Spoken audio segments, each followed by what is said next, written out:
ভোটচোর গদি চোর কর্মসূচি স্বাক্ষর অভিযানের মেয়াদ 30 অক্টোবর পর্যন্ত বৃদ্ধি। জেনানিয়া ব্লক কংগ্রেস কমিটির বৈঠকে আহ্বান সর্বস্তরের অংশগ্রহণ। রাজ্য কংগ্রেসের ভোটচোর গদি চোর কর্মসূচির অঙ্গ হিসেবে চলমান স্বাক্ষর অভিযানের মেয়াদ বৃদ্ধি করা হয়েছে। পূর্ব নির্ধারিত সূচি অনুযায়ী এই কর্মসূচি 15 অক্টোবর পর্যন্ত চলার কথা থাকলেও জনসাধারণের ব্যাপক সাড়া পাওয়ায় তা বর্ধিত করে 30 অক্টোবর পর্যন্ত করার সিদ্ধান্ত নেওয়া হয়েছে। এই কর্মসূচিকে আরও বিস্তৃতভাবে প্রচার ও সফল করার লক্ষ্যে আজ আগরতলার কংগ্রেস ভবনে জিরানিয়া ব্লক কংগ্রেস কমিটির সঙ্গে এক বৈঠক অনুষ্ঠিত হয়। বৈঠকে সভাপতিত্ব করেন ত্রিপুরা প্রদেশ কংগ্রেস সভাপতি আশিস কুমার সাহা। বৈঠকে উপস্থিত কংগ্রেস নেতৃবৃন্দ রাজ্যের প্রত্যন্ত এলাকায় গিয়ে মানুষকে এই স্বাক্ষর অভিযানে যুক্ত করার উপর জোর দেন। তারা বলেন, জনগণের গণতান্ত্রিক অধিকার রক্ষার লক্ষ্যে এই আন্দোলনকে শক্তিশালী করাই এখন দলের প্রধান লক্ষ্য।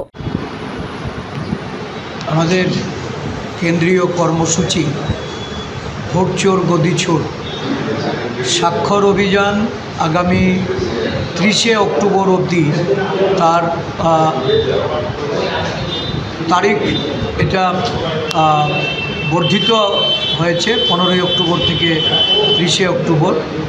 এই সময়টুকু আমাদের সারা রাজ্যে আমাদের নেতৃত্ব কর্মীরা তারা যাতে আরও বেশি করে জনসংযোগের মাধ্যমে এই কর্মসূচিটাকে সফল রূপদান করেন, এই নিয়ে আমাদের দ্বিতীয় পর্যায়ে সমস্ত ব্লক ভিত্তিক আমাদের যে উদ্যোগ আমরা গ্রহণ করেছি। আজকে জিরানিয়া মহকুমার 3টি ব্লকের সমস্ত নেতৃবৃন্দরা এখানে সমবেত হয়েছেন। তাদের এই কর্মসূচিতে আমাদের আরও বেশি করে যাতে ইনিশিয়েটিভ নেওয়া হয়।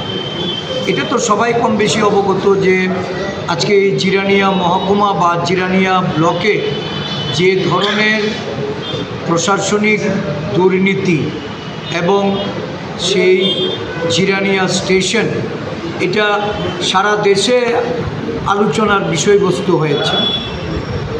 নেশা বিরোধী অভিযান, নেশামুক্ত রাজ্য গড়ার প্রতিশ্রুতি যারা এই রাজ্যের সরকার গঠন করার পর বিজেপি সরকারের মুখ্যমন্ত্রী থেকে শুরু করে বিজেপি সরকারের মন্ত্রীরা, বিধায়করা, বিজেপি দলের চুনকুটি নেতা অবধি শুধুমাত্র নেশা বিরোধী আর নেশামুক্ত রাজ্য এই প্রতিশ্রুতি আজকে সাধারণ মানুষের কাছে তারা প্রচার করলেও আসল সত্যটা যেটা বাস্তবতা এটা হলো মুখ্যমন্ত্রী থেকে শুরু করে সকলেই এক বাক্যে স্বীকার করছেন যে এই রাজ্যে নেশার বাড়বাড়ন্ত, এটা ড্রাগসের দিক থেকে, গাঁজা চাষের দিক থেকে এবং নানাবিধ যেগুলি শিরা পথে প্রবেশ করার মতো ইনজেক্ট করা যে ড্রাগস, এই ড্রাগস আজকে সারা রাজ্যের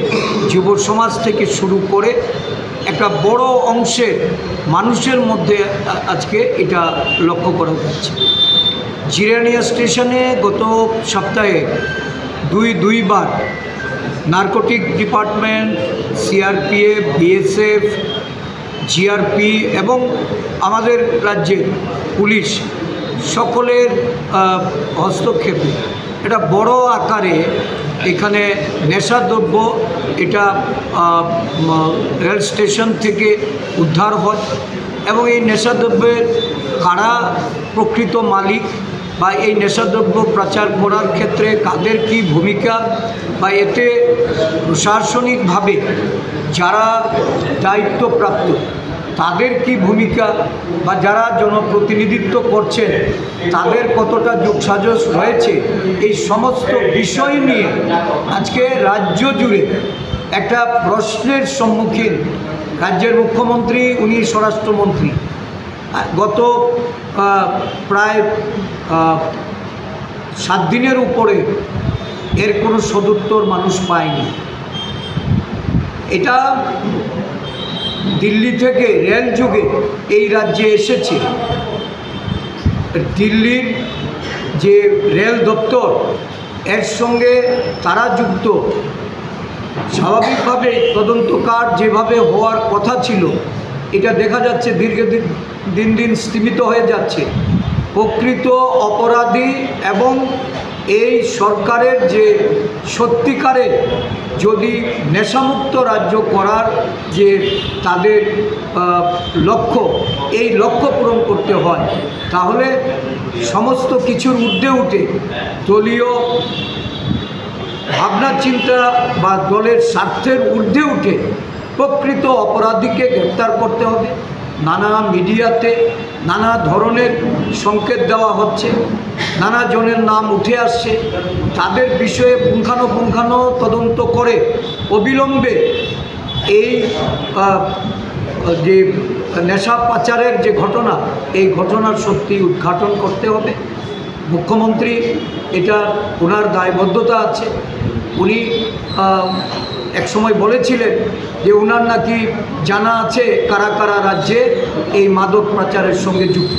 এটা যদি সত্যি হয়ে থাকে তাহলে এত বড় ঘটনার পর এবং ভারতীয় রেলকে যুক্ত করে যারা এই ধরনের নেশার কাজ করে চলছেন, কারণ আমরা দেখেছি এর আগেও গুজরাটের ওই মুন্দ্রা বন্দরে একটা বড় ড্রাগ স্ক্যাম হয়েছে, সেখানেও ভারত সরকারের কোনো পদক্ষেপ ছিল না। আজকে ভারতীয় রেল যুক্ত হয়েছে, ভারত সরকারের এখন অবধি কোনো আমরা পদক্ষেপ লক্ষ্য করিনি।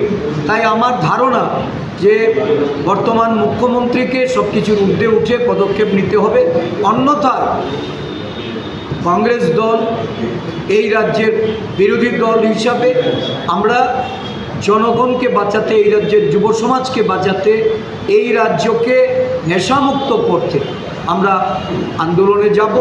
আমাদের লড়াই আমরা জানি। রিপোর্ট সংবাদ প্রতীক্ষা।